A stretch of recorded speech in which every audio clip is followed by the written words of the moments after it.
У природы нет плохой погоды. Всякая погода благодать. Не видно низги. Это Москва. 11 января. Вьюга началась.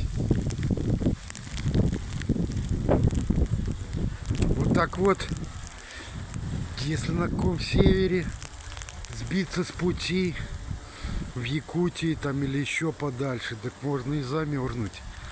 Продукты закончатся и все. Прощай. Пиши пропало. Ух ты, блин, засыпает-то. Как дождь. Ледяной дождь практически.